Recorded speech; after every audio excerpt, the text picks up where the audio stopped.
Good morning बच्चों। NSS अभिनव classes में आपका स्वागत है।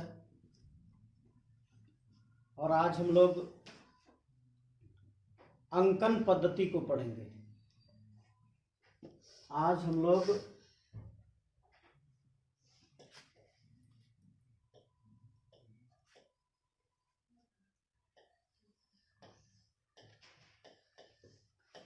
अंकन पद्धति को पढ़ेंगे। अंकन पद्धति में भारतीय अंकन पद्धति होता है,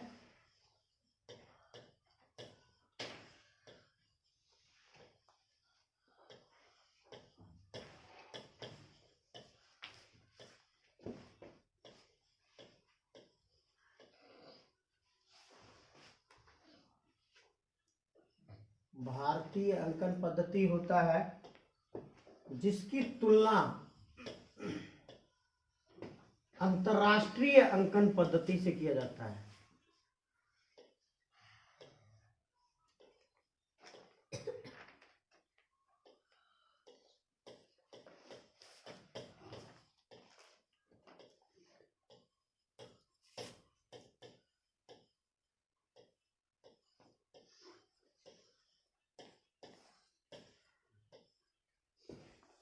तो अंकन पद्धति जो हम लोग को पढ़ना है, एक भारतीय अंकन पद्धति को पढ़ना है और दूसरा उसका तुलना किससे करना है, अंतर्राष्ट्रीय अंकन पद्धति से तुलना करना है।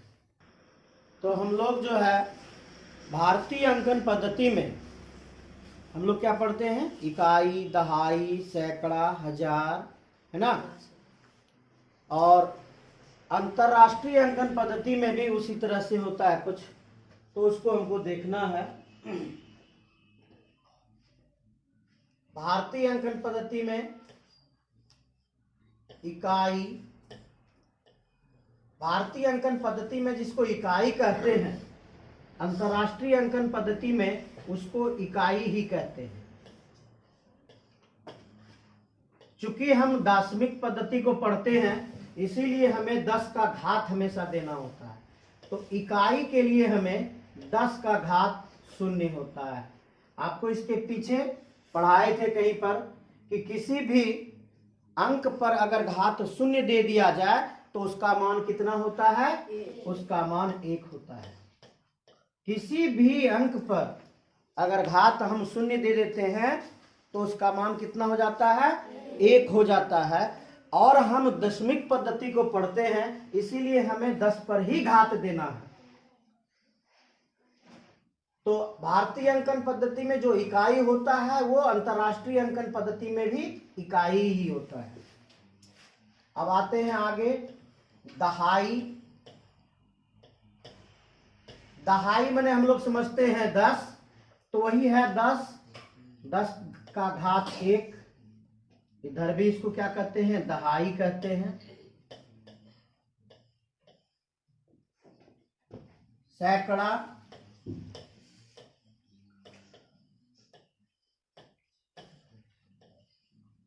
हजार,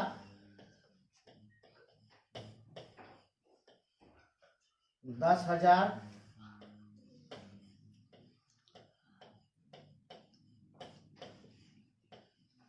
लाख, 10 लाख,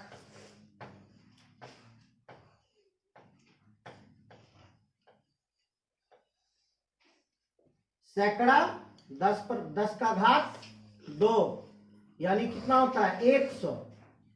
हजार 10 का घात 3, 10,000 10 का घात 4, लाख 10 का घात 5, 10 लाख 10 का घात। यानी आप इस तरह से भी कह सकते हो कि इकाई में 1 होता है, दहाई में 1 पर 1 जीरो होता है, सैकड़ा में 1 पर 2 जीरो होता है, हजार में 1 पर 3 जीरो होता है, 10,000 में 1 पर 4 जीरो होता है, लाख में 1 पर 5 जीरो होता है, 10 लाख में 1 पर 6 जीरो होता है। तो अंतर्राष्ट्रीय अंकन पद्धति में सैकड़ा को सैकड़ा ही कहते हैं।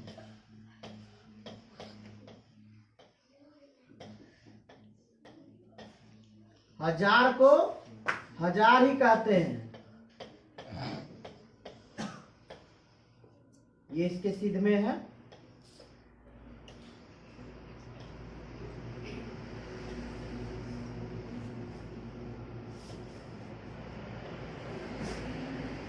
दस हजार को भी हम लोग इधर भी अंतरराष्ट्रीय पद्धति में 10,000 ही कहते हैं।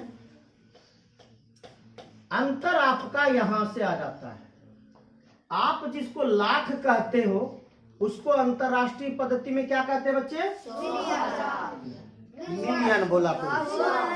100,000 बोलते हैं। इसको क्या बोलते हैं? 100,000 बोलते हैं। यहीं से अंतर उत्पन्न होता है। और जिसको आप 10 लाख कहते हो, 10 लाख को क्या कहते हैं हम लोग? उधर मिलियन कहते हैं। क्या कहते हैं इसको? मिलियन कहते हैं। ये मिलियन हो गया।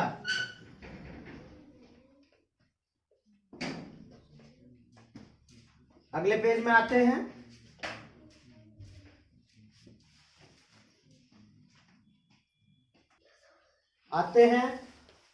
भारतीय पद्धति में 10 लाख के बाद क्या हो गया? करोड़। 10 करोड़। अरब नहीं बोलते हैं बेटा, अरब और रोबो। अरब 10 अरब।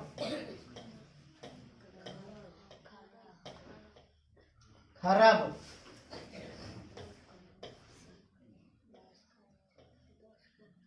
10 खरब।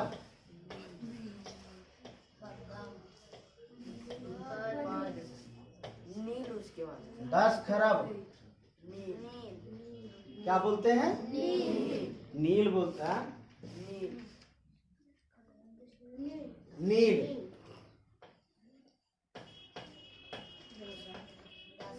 10 नील। 10 नील।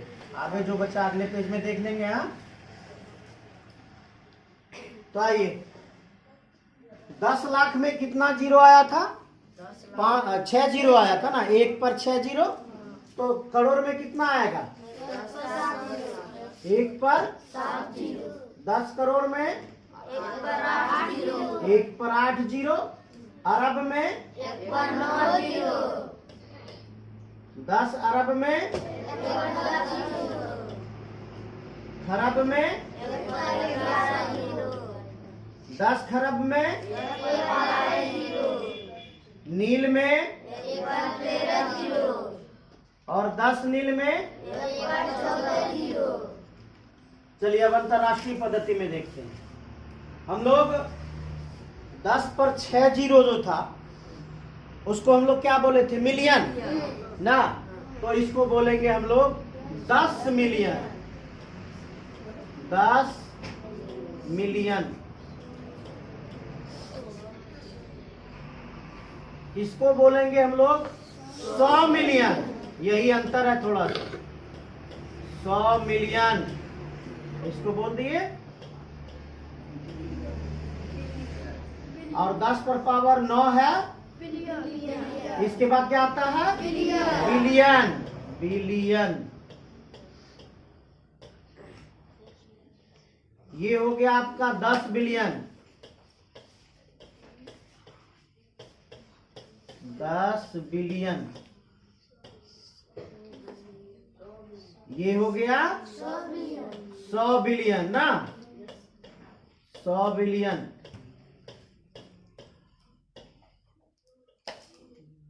तब इसको क्या पढ़ देते हैं?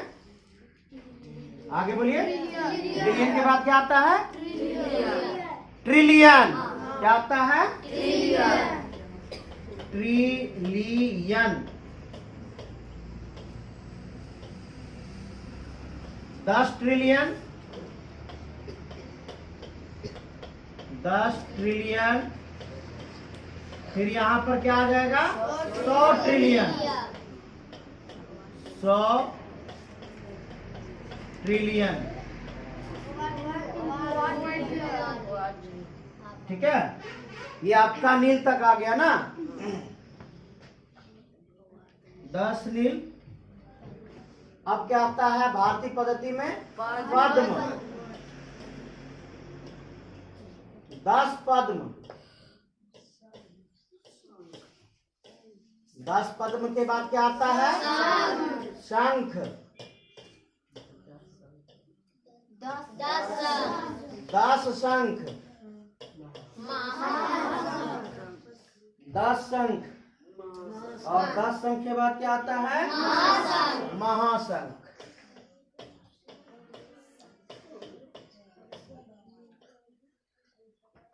तो आप पीछे देखिए थोड़ा सा, आप कहां तक पहुंचे थे? 10 पर पावर 14 तक पहुंचे थे, जिसको हम लोग क्या बोले? 10 नील बोले ना। अब पद्म पर आएंगे तो 1 पर कितना जीरो होगा?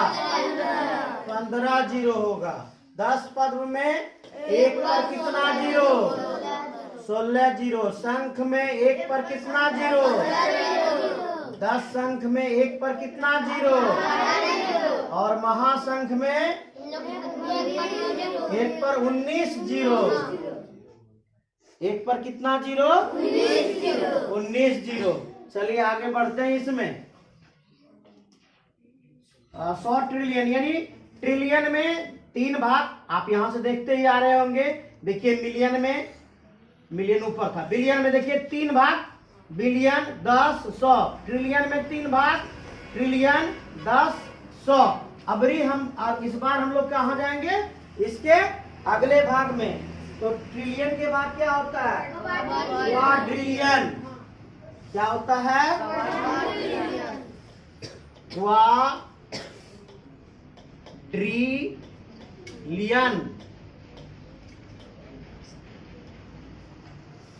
जब क्वाड्रिलियन लिख दिए तो इसमें 10 लगा देंगे। 10 क्वाड्रिलियन। क्वाड्रिलियन।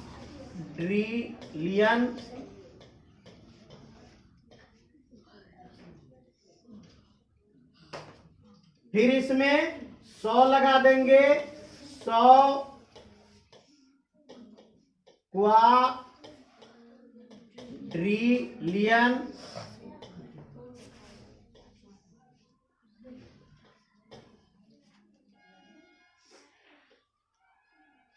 क्वाड्रिलियन पूरा हो गया। और क्वाड्रिलियन के बाद क्या होता है? क्विंटिलियन होता है। क्या होता है?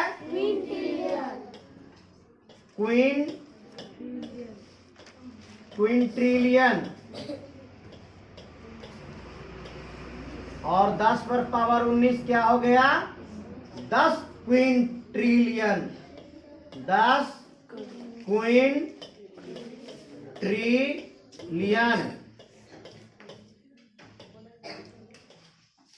इस तरह से बच्चों आपका अंतरराष्ट्रीय और भारतीय अंकन पद्धति समाप्त हो गया। तो आपको इसमें किस तरह से क्वेश्चन पूछा जा सकता है? आपको इसमें इस तरह से क्वेश्चन पूछा जा सकता है कि एक पद्म कितने अंतरराष्ट्रीय अंकन पद्धति के बराबर होंगे? तो आपको यहां ध्यान रखना होगा, ये पद्म है और पद्म किसके बराबर होता है? क्वाड्रिलियन के बराबर होता है। पद्म में 10 पर पावर 15 होता है ना? पद्म में 10 पर पावर 15 होता है। और अंतरराष्ट्रीय अंकन पद्धति में 10 पर पावर 15 कौन है? क्वाड्रिलियन है। तो एक पद्म कितने क्वाड्रिलियन के बराबर होता है? 10 पर पावर 15। या एक पद्म किसके बराबर होता है? तो क्वाड्रिलियन के बराबर होता है। इस तरह से इसमें से क्वेश्चन पूछा जाता है। आप आइएगा पीछे तो आपको कहेगा जी, बोलिए जी कि 10 अरब कितने अंतरराष्ट्रीय पद्धति के बराबर होता है? तो आपको याद रखना होगा 10 अरब 10 बिलियन के बराबर होता है। 10 अरब कितने बिलियन के बराबर होता है? 10 अरब 10 बिलियन के बराबर होता है। इस तरह का छोटा छोटा सा क्वेश्चन इससे पूछा जाता है। आप लोग इसको थोड़ा सा जल्दी से उतार लीजिए पॉज करके। तो आपने अंकन पद्धति को पूरा किया और इसके बाद हम लोग आते हैं छोटे छोटे परिभाषा पे। हम लोग इसको पढ़ के आगे निकल जाते हैं, लेकिन इसके बारे में अगर कोई पूछ दे तो उसको हम लोग बता नहीं पाते हैं। जोड़ या योग किसे कहते हैं? जब दो योज्यों को,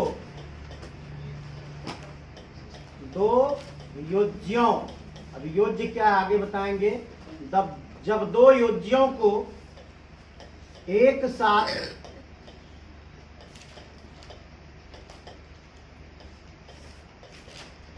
सम्मिलित किया जाए, जब दो योज्यों को एक साथ सम्मिलित किया जाए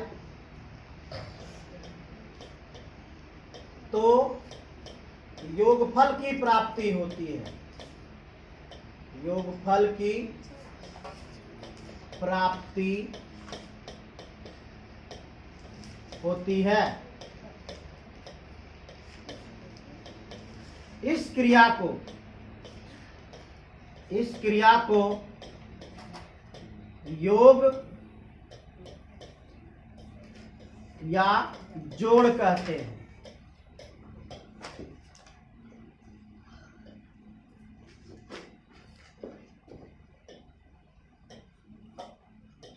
तो इसमें आप क्या पाते हैं, जैसे आपको एक उदाहरण दे रहे हैं 75 और नीचे 68, इसको क्या करना है, जोड़ करना है। तो इसमें जो ऊपर वाला अंक है इसका नाम योज्य होता है। इसका नाम क्या होता है बाबू, योज्य होता है। फिर जो नीचे वाला होता है इसको योज्य कहते हैं। इस तरह से कई होगा, सबको क्या बोलेंगे, योज्य बोलेंगे। और जब इसको जोड़ देंगे 8 5 13 के 3 बाकी 1 6 7 7 14, ये जो आपको मिला 143 143, इसको क्या कहते हैं, योगफल कहते हैं। इसको क्या कहते हैं, योगफल। तो आप परिभाषा को खुद देखिए। जब दो हम सिर्फ 2 लिखे, यहां क्या कर दीजिएगा, 2 या 2 से अधिक, 2 या 2 से अधिक योज्यों को मिलाया जाए तो योज्य, आप योज्यों कहा गया, यानी इसको बहुवचन में कहा गया, यानी 1 से अधिक हो गया। जब इसको एक साथ सम्मिलित करेंगे तो किसकी प्राप्ति होती है, तो योगफल की प्राप्ति होती है। देखिए आपको योगफल मिला ना, इसी क्रिया को क्या कहते हैं, जोड़ कहते हैं या योग कहते हैं। अगर आपको दे दे 1437 प्लस 107, अगर इस तरह का जोड़ दे दे तो आपको कैसे जोड़ना है, इस तरह के जोड़ में समान स्थान वाले अंक को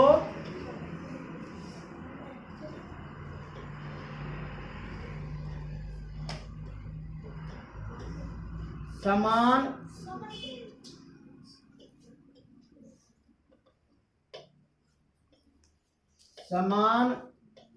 स्थान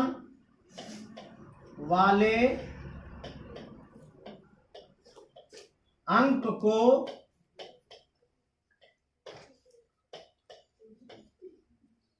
समान स्थान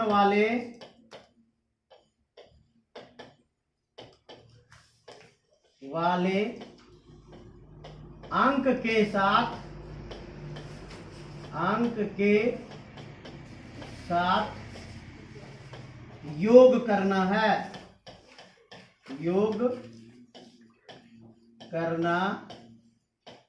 है।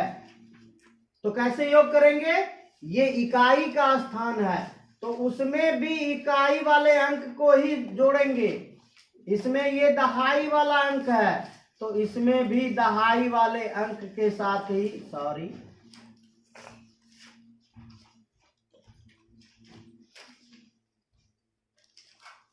दहाई वाला अंक ये था, ये दहाई वाला अंक था तो इसको दहाई वाले अंक के साथ जोड़ेंगे।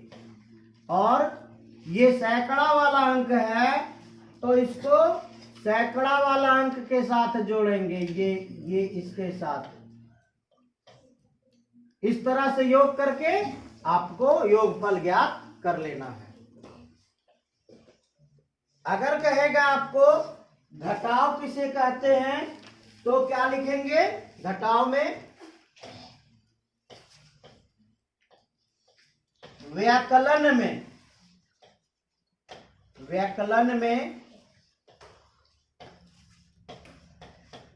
व्याकलित को, व्याकलन में व्याकलित को हटा दिया जाए। व्याकलन से कर दीजिए, ये ज्यादा अच्छा रहेगा आपका। व्याकलन से व्याकलित को हटा दिया जाए,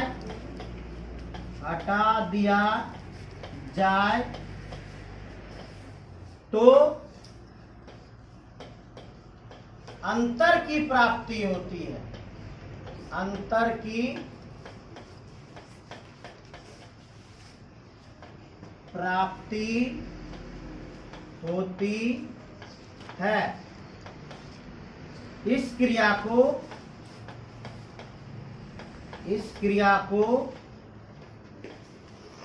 क्या कहते हैं बाबू?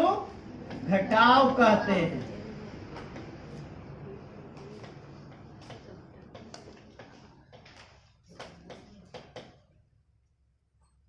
उदाहरण, अगर ऊपर में लिखा हुआ है 75 और नीचे में लिखा हुआ है 68, इसको घटाना है तो जो बड़ा वाला होगा उसको क्या कहेंगे? व्याकलन कहेंगे। और जो छोटा वाला होगा उसको क्या कहेंगे? व्याकलित कहेंगे। छोटे वाले को क्या कहेंगे? व्याकलित कहेंगे। अब इसको घटा दीजिए, कितना मिलता है? 15 में 8 गया, बोलिए 7। और यहाँ कितना बचा? 6 में 6 गया 0। इसको क्या बोलते हैं? इसको क्या बोलेंगे? अंतर बोलेंगे। तो व्याकलन में व्याकलित को, व्याकलन यहाँ है आपका, व्याकलन में व्याकलित को क्या करेंगे? हटा देंगे। हटाना मीन्स उसको निकाल देना, उतने सारे अंक को बाहर कर देना है। तो व्याकलन में व्याकलित को अगर हटा देते हैं तो किसकी प्राप्ति होती है? अंतर की प्राप्ति होती है। इस क्रिया को क्या कहेंगे? घटाव कहेंगे।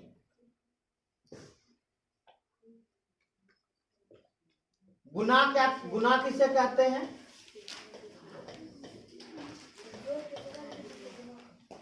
गुना किसे कहते हैं?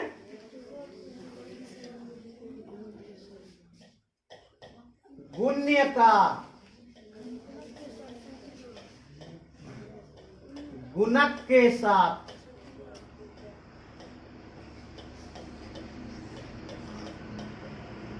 गुण्य का गुणक के साथ संक्रिया से गुणनफल की प्राप्ति होती है। गुणनफल की प्राप्ति होती है। इस क्रिया को क्या कहते हैं? गुना कहते हैं। गुना कहते हैं। अगर हम 123 है उसमें 12 से गुना कर देते हैं तो इसमें अपना अपना नाम है। ऊपर वाले को गुण्य कहते हैं, जिसको भी हम ऊपर में लिख देंगे उसको गुण्य कहेंगे, और जिसके साथ गुना करेंगे उसको गुणक कहते हैं। अब क्या करेंगे? दोनों को गुना कर देंगे। 3 दूनी 6, 2 दूनी 4, 2 एका 2, 3 एका 3, 2 एका 2, 1 एका 1, 6 4 3 7, इसको जोड़ते हैं ना, 4 3 7, 2 2 4 1, इसको क्या कहेंगे? इसका नाम क्या पड़ा? गुणनफल पड़ा।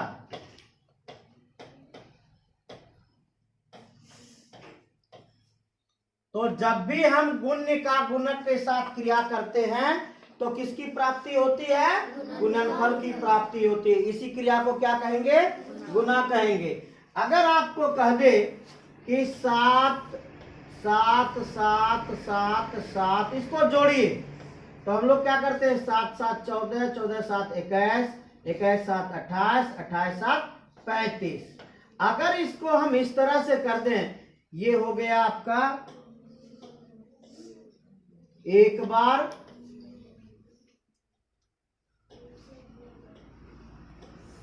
ये हो गया 2 बार, ये हो गया 3 बार, ये हो गया 4 बार, ये हो गया 5 बार। तो 7 कितना बार लिखा हुआ है? 7 5 बार लिखा हुआ है। अगर हम 7 गुना 5 लिख दे तो क्या यह 35 नहीं हो जाएगा? हो जाएगा ना। तब इसका परिभाषा क्या बनता है? जोड़ की सरल विधि को,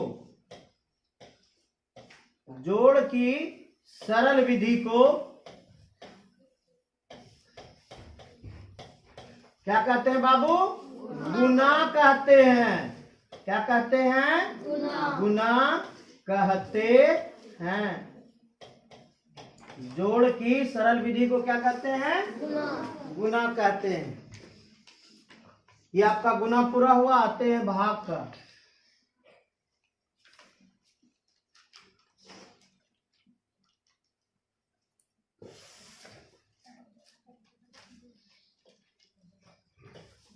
भाग का, भाज्य का, भाजक के साथ, भाजक के साथ संक्रिया से, संक्रिया से भागफल, भागफल और भागफल एवं शेषफल की प्राप्ति होती है।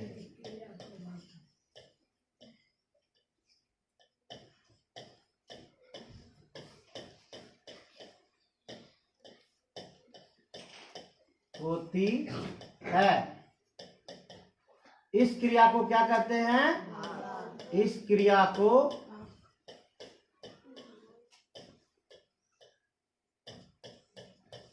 भाग कहते हैं।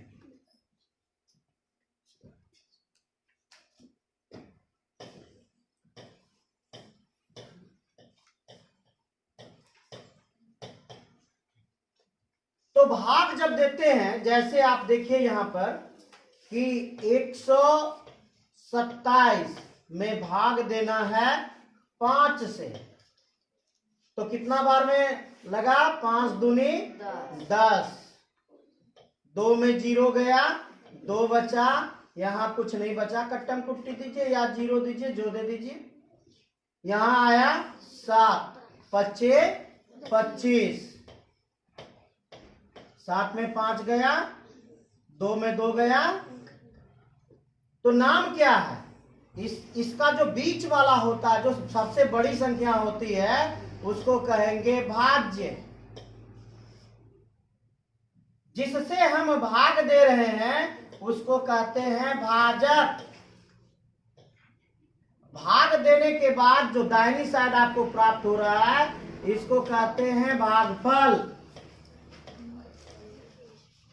और जो नीचे प्राप्त हो रहा है उसको कहते हैं शेषफल।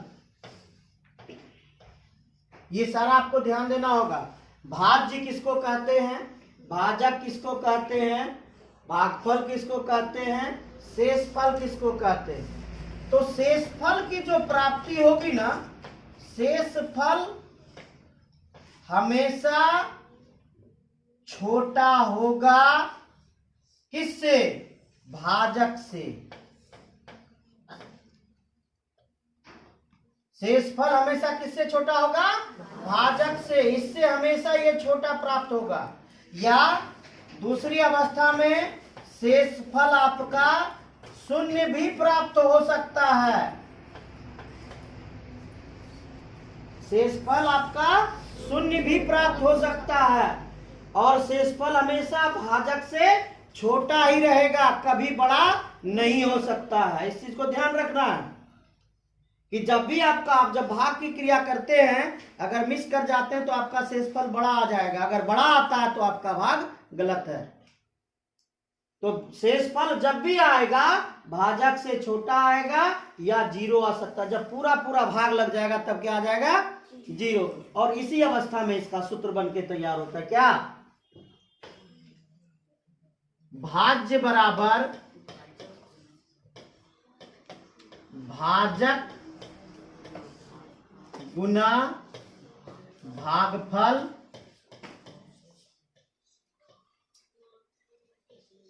ये ब्रैकेट में रहता है जोड़ शेषफल। ठीक ना? भाज्य बराबर भाजक गुना भागफल जोड़ शेषफल। अगर आप निकालना चाहते हो कि भाजक गुना भागफल क्या आएगा भाई, तो भाजक गुना भागफल बराबर भाज्य में इसमें से शेषफल को घटा दीजिए। भाज्य में शेषफल को घटा दीजिए तो भाजक गुना भागफल यानी इन दोनों का गुणनफल प्राप्त हो जाए। भाज्य घटाव शेष। कोई दिक्कत नहीं? अगर आपको भाजक निकालने के लिए बोले तो भाजक बराबर क्या हो जाएगा? भाज्य घटाव शेषफल बटे भागफल। अगर आपको भागफल निकालने कह दे तो भागफल निकालने कह दे तो फिर वही बात, भाज्य घटाव शेषफल बटे भाजक। कोई दिक्कत क्या? नहीं सर। अगर आपको शेषफल निकालने का देता आप क्या कीजिएगा?